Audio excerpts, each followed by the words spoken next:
आज हम क्लास 7 का 6 चैप्टर है रेखीय समीकरण, जिसे कि लीनियर इक्वेशंस कहते हैं। इसके बारे में हम पहले थोड़ा सा डिस्कस करेंगे। जो इसके मेन बेसिक्स फार्मूले हैं वो मैं पहले आपको बताऊंगी, उसके बाद हम एक्सरसाइज स्टार्ट करेंगे। ठीक है, सबसे पहले हमें ये पता होना चाहिए इसमें कि अचर क्या होते हैं। अचर जिसको हम चेंज नहीं कर सकते, यानी कि कांस्टेंट।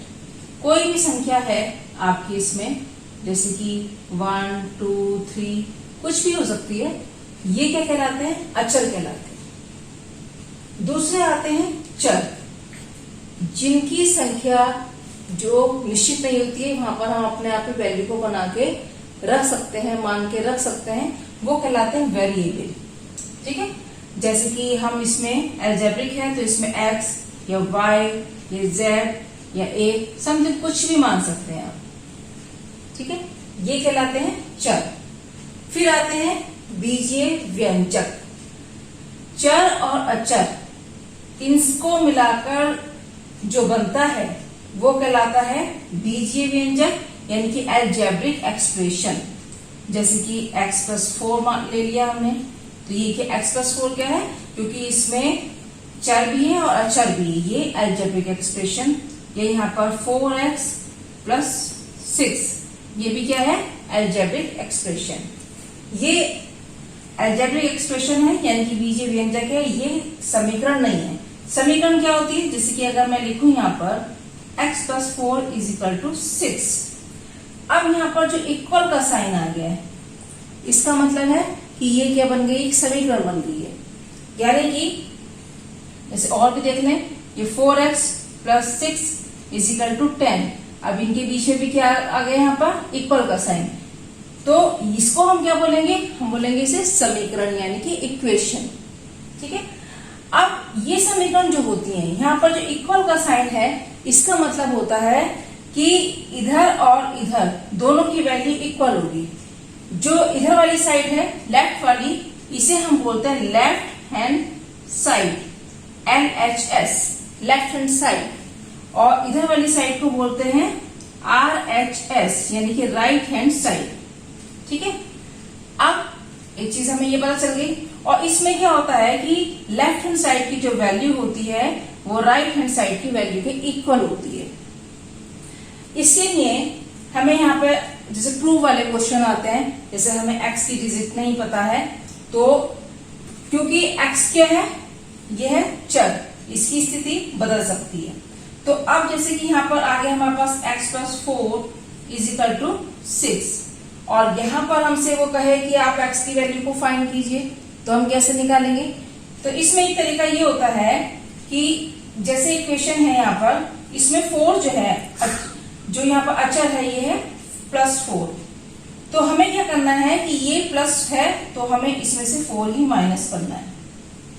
लेकिन इसमें हमें ये ध्यान देना होता है कि जो कोई भी नंबर को इन इक्वेशंस में, हम किसी भी नंबर को मैथ्स में अगर हम अपनी मर्जी से माइनस करते हैं या प्लस करते हैं, तो जो भी करते हैं दोनों साइड्स में होता है। चाहे मल्टीप्लाई हो चाहे डिवाइड हो, वो क्या होता है? दोनों साइड्स में होता है। अगर हमने यहाँ पर +4 है तो हमने इसमें से क्या करा? -4। तो हम राइट हैंड साइड में से भी -4 करेंगे, ये हमको ध्यान रखना है। अब ये प्लस माइनस क्या हो जाएगा? ये तो कैंसिल हो जाएगा। तो यहाँ पर क्या बचेगा? x, और 6 में से 4 माइनस करेंगे तो क्या आ जाएगा? यहाँ पर 2। ठीक है, ये आ गया यहाँ पर x की वैल्यू हमने यहाँ पर फाइंड कर ली। ये तरीका होता है इसमें। इसके अलावा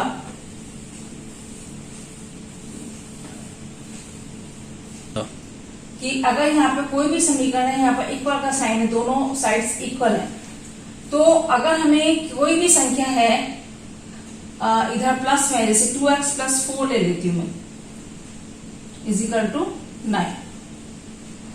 तो अगर कोई भी संख्या इधर प्लस में है, इसको अगर हम साइड चेंज करते हैं, तो साइड चेंज करने पर जो प्लस है जब दूसरी साइड में जाएगा तो ये किस में जाएगा? माइनस में।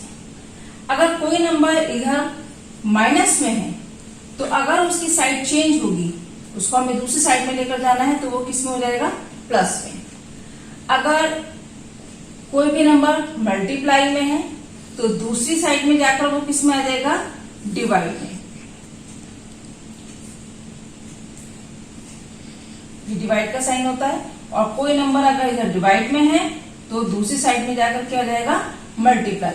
चाहे वो लेफ्ट से राइट में जाए, चाहे वो राइट से लेफ्ट में आए, तो उनके साइन जो होते हैं वो चेंज हो जाते हैं। ठीक है, अब हमारे पास जो चैप्टर है वो है रेखीय समीकरण। रेखीय समीकरण क्या है, जैसे कि एक तो आप जैसे ये 2x + 4 है यहाँ पर। अब यहाँ पर जो ये x है ये क्या है, चर। इसकी जो पावर है कुछ पावर नहीं लिखी हुई, तो यानी कि x की पावर यहाँ पर कितनी है, 1। जब यहाँ पर जो चर है उसकी घात 1 होती है तो ऐसी समीकरण क्या कहलाती है, रेखीय समीकरण कहलाती है। तो यहाँ पर क्योंकि x की पावर 1 है तो ये क्या कहलाएगी, यहाँ पर रेखीय समीकरण। ठीक है, और इसके अलावा जो यहाँ पर ये x दे रखा है, जो चर है यहाँ पर, ये इसकी वजह से ये हो गई रेखीय समीकरण हो गई। और ये जो x है, क्योंकि यहाँ पर केवल x की वैल्यू है, यहाँ पर x के साथ में y नहीं है, तो यहाँ पर केवल x का मतलब है कि एक ही चर का यूज हुआ है। तो अगर जैसे कि यहाँ पर हमने 2x लिया है तो यहाँ पर ये एक चर है। अगर यहाँ पर हम 2x + y ले लेते तो यहाँ एक चर ये हो जाता और एक चर ये हो जाता। लेकिन आपके कोर्स में क्या है, एक चर, तो यहाँ पर केवल एक ही संख्या है x। इसको आप कुछ ही मान सकते हैं, लेकिन चर क्या है यहाँ पर, एक है। तो इसे कहेंगे एक चर रेखीय समीकरण।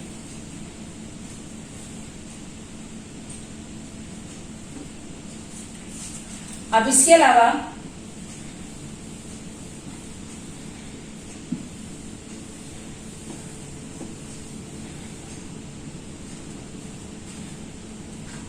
हमें ये ध्यान रखना होता है कि जब हम प्लस करते हैं, जैसे हमारे पास इक्वेशन ये दे रखी है 2x + 5 और 6x + 2, तो ऐसा नहीं है कि किसी भी समीकरण में केवल एक चर एक ही बार यूज हो सकता है, वो दोनों तरफ भी यूज हो सकता है।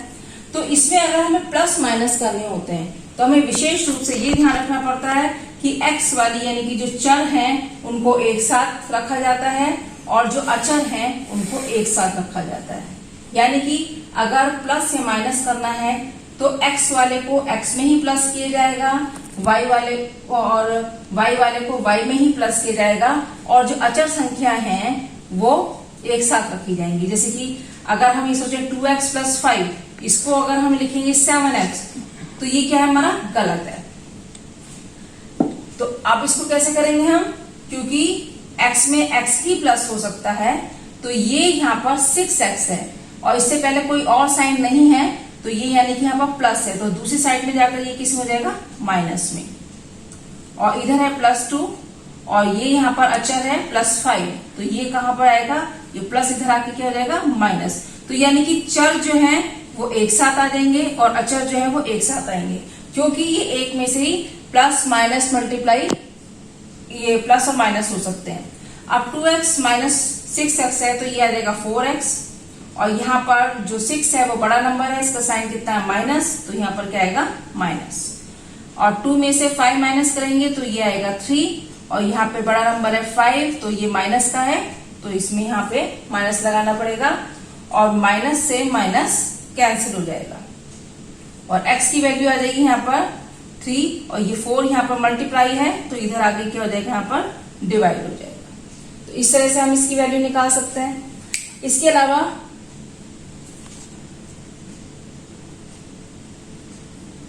सॉरी 4, इसके अलावा हमें क्या ध्यान देना है, जो हमें इक्वेशंस बनानी होती हैं, तो जहां पर हमें योग दिया जाता है, जैसे जो भी इक्वेशन है कि संख्या का योग, तो योग के लिए हम प्लस का इस्तेमाल करते हैं, और घटाने के लिए हम माइनस का इस्तेमाल करते हैं, और अगर गुना आ जाता है, गुना के लिए यहाँ पर गुणा, जैसे कि अगर ये कहें कि दुगना, अगर यहाँ पर कहेंगे दुगना तो ये क्या रहेगा 2x, तिगुना कहेंगे तो क्या आ जाएगा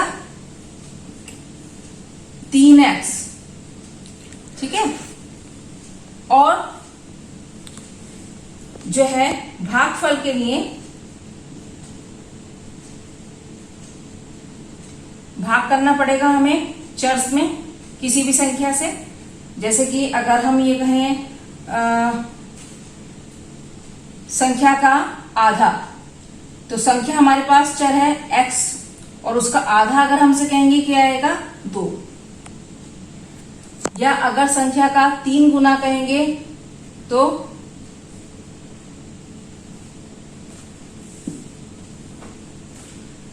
संख्या का आधा क्या आ जाएगा x/2 और संख्या का तिहाई अगर कहेंगे तिहाई तो x/3, ठीक है।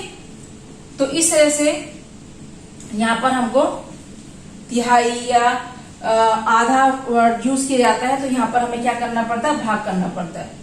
तो जो भी इक्वेशन बनानी होती है तो उनमें हमें इन शब्दों को ध्यान में रखकर इस समीकरण को बनाया जाता है।